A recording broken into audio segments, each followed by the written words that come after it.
So obviously he broke up with me, and then we wasn't talking. We were just going our separate ways. But recently we've just been hanging out again, which we don't have a label on like whether we're trying again or we're just friends. This is the problem with these two. They never know the direction that they're going in their relationship. You're just hanging out. He broke up with you, but you're just hanging out, and that's it. What they need to do is they need to sit down together, no one else there, have a very sensible conversation, and the conversation should entail these different things. One, what direction do they want to go for? Do they want to go in forward individually? So Rob can tell, he can say to her, listen, these are the things that I want to do myself moving forward.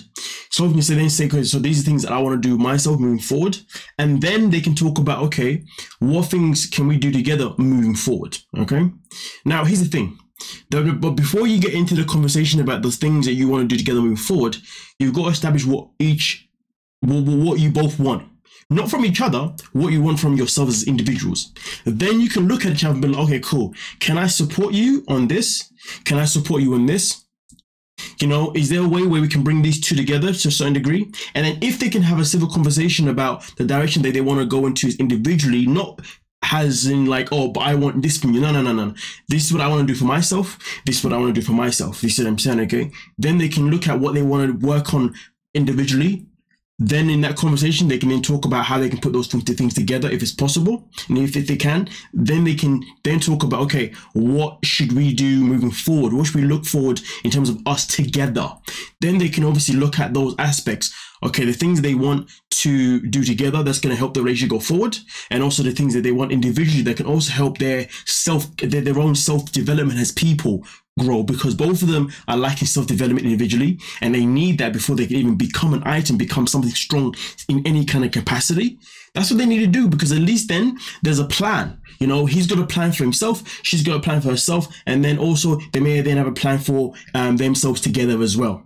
And then somewhere down the line, you can then stop and basically review how far you both come individually, and also how far you both come together if you're still together at that moment in time.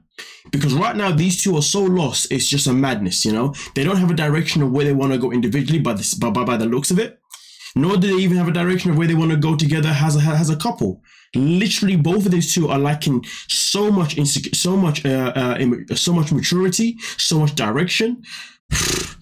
They just need to set a plan, because they don't have one. They've never had one since day one. I think the only plan they ever had was to get Sophie to the States. That's about it. Since then, it's been what? Work it out. What's the problem? Is he still cheating on you? That's crazy. Why is your chemistry? I found that so weird, you know what I mean? And I've said before in another video that Kobe kept saying random things, so did Patrick. I felt like that was something that was put in there just by the producers, just to stir something up, but nothing really came from it. And to be honest, like, how can you go there, ask them how their relationship is going, but then instigate some negative vibe? That don't make no sense. Like, Kobe, be quiet. What chemistry has been lately? You know, when things are good, I think we have great chemistry. You guys having sex? Here we go, Kobe asking that question again. He seems to ask everyone about their sex life. I mean, listen, the answer is no, they haven't had sex. Obviously, Rob says it's not as much as he would like it to be. So right now, it's definitely not where it needs to be at. And this is why they need to have a conversation, because to be honest, they're married and they're still hanging out, but they're not even being intimate. There's no romance. There's no nothing. Everything is completely flat. I mean, listen, to keep it easy, their relationship is dead. They just need to go separate ways. But if they do genuinely believe that there's something that they can establish from this relationship, the best way to do that, in my opinion, is if they just come together. You know what I mean? And they have the conversation that I said they should have. Until then, what is the point? Literally, until then, they're just on the show just to get paid and nothing else but that. Ah, damn. Nonetheless, though, let me know your thoughts, let me know your opinions, and we can talk about it. Don't forget to like, subscribe, and of course, peace.